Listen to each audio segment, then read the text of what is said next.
Hey everyone, my name is Michael, and today we're going to be playing a little bit more of Nancy Drew and the Chamber of Secrets.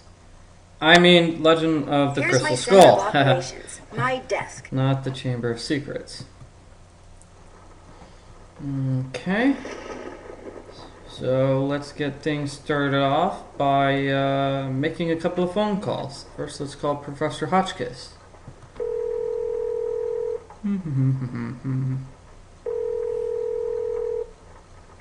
Yes, hello. Hi, my name's Nancy Drew. Is this Professor Hotchkiss? I am she, Nancy Drew. Your name has a ring to it. Do I know you? Yes, as a matter of fact, we met a little while back in Wisconsin. Oh, yes. You were the delightful young lady doling out the samples in the tasting room of that cheese factory. Yum, yum. No, I met you at Whitford Castle. That's ridiculous. There was no cheese tasting room at Wickford Castle. No, we were both guests there. I found a journal written by Marie Antoinette which you translated. Remember? Thanks to you, suddenly all I can think about is how wonderful a nice big slab of Colby cheese would taste right now. Listen, Mandy, I'm on a deadline, so if you could please just tell me why you called. But my name isn't... Deadline! Let's cut to the chase, shall we? Chop, chop. In case you can't tell, they're referring to the fact that Professor Hotchkiss was in another Nancy Drew game. She was in Nancy Drew and the Goblet of Fire. I mean, Nancy Drew, Treasure in the Royal Tower. She was a character in that game, and this is her long-awaited reappearance. Did a man from New Orleans named Bruno Bollet ever call you? Ah, now there's a name you can remember. Bollet. Nice and French. I'm a scholar of French history, you know. Yes, I know. So did Bruno Bollet call you? Indeed he did. Oui, oui. How long ago was that? Do you remember? 2, perhaps 3 years ago, he had just read my book, The Crystal Skulls. Fact or fable, one of my best efforts. Sold like hotcakes, smothered in a rich, tangy lemon sauce. I find it interesting she can remember how somebody called her 3 years ago, but she can't remember Nancy's name. That's kind of Do funny. you remember what you talked about? If memory serves, we talked mostly about the skull called the Whisperer. He wanted to know if I had learned any more about it since my book was published, which I hadn't, or if I had any theory as to what happened to it, which I didn't. And that was the extent of your conversation? Well, now, let me think. My, such insatiable curiosity, Nellie. You remind me of someone I encountered on one of my journeys. But for the life of me, I cannot remember her name or the circumstances. Nancy Drew? Wickford Castle? Ah, the eyes have it. I'm sorry? That's what Bruno Bollet said when I turned the tables and asked him if he had any idea where the Whisperer was. He said, the eyes have it. Then he chuckled and hung up. If someone found a skull made of crystal, how could they be sure it's one of the crystal skulls? Wonderful question, Francie. How indeed? Because there are sure to be thousands of fakes out there. Perhaps tens of thousands. But remember, the real skulls were made long before the tools commonly used for carving today were invented. Which means, let's put on our thinking caps.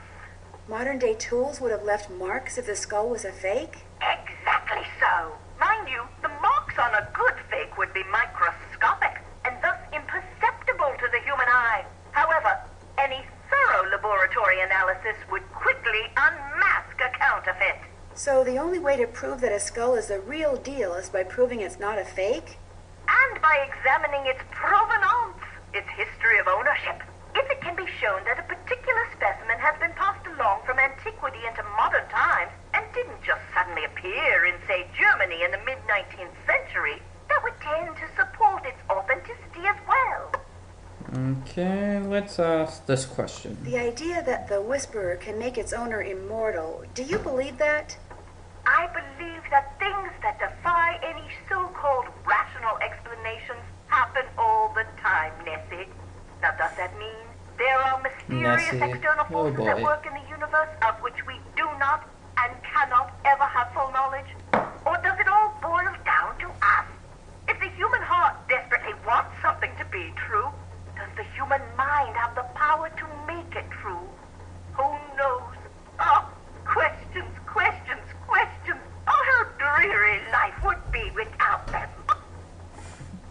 There's your philosophical moment of the game.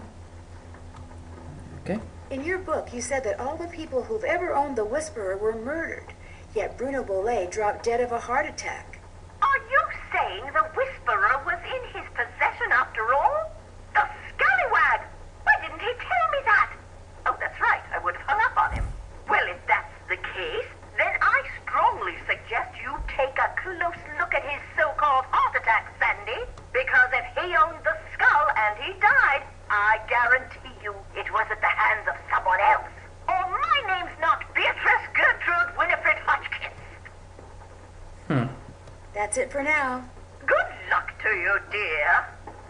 Okay, and next let's call Dr. Gilbert Buford.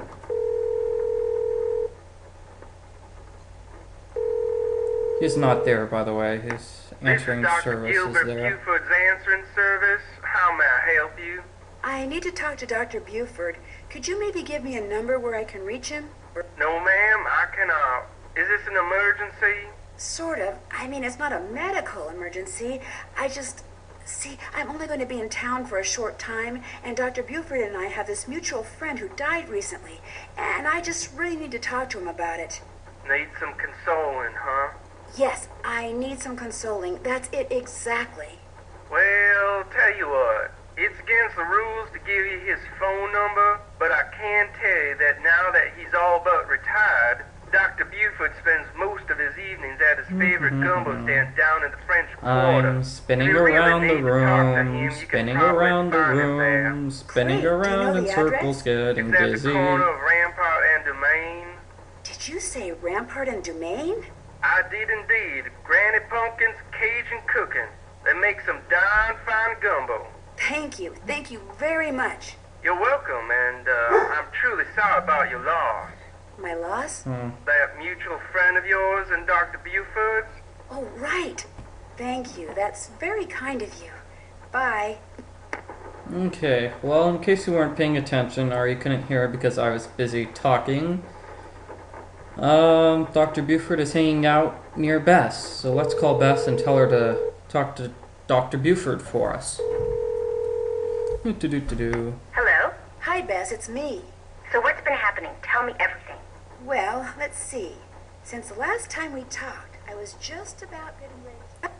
Time passes on, time passes Interesting stuff. on. But the reason I called is, I need you to talk to this doctor named Gilbert Buford, who, as it turns out, likes to hang out at a gumbo stand called Granny Pumpkin's Cajun Cooking, which should be right across from our hotel. You just want me to There he is, talk right to there, him? That's sitting it? at the table. Nothing nefarious? No black ops stuff? He was Bruno Bollet's doctor, and apparently his best friend, too. I just need for you to see if he thinks there was anything weird about the way Bruno died. What do you mean by weird? I mean, I kind of think maybe Bruno was murdered. Murdered? By whom? That's what I'm trying to figure out. Everyone's a suspect at this point. Including this Gilbert Buford guy? Well, Great, I'm gonna be chatting up Jack the Ripper. oh, I'm sure the guy's fine, but be subtle, just in case. Well, I can see the gumbo stand from our balcony. If he's the guy that's sitting down there, I guess he looks harmless. Okay, I'll go talk to him. Thanks, Beth. Let me know what happens. Cheerio! Okay, we're going to talk to him in the next segment. See you then!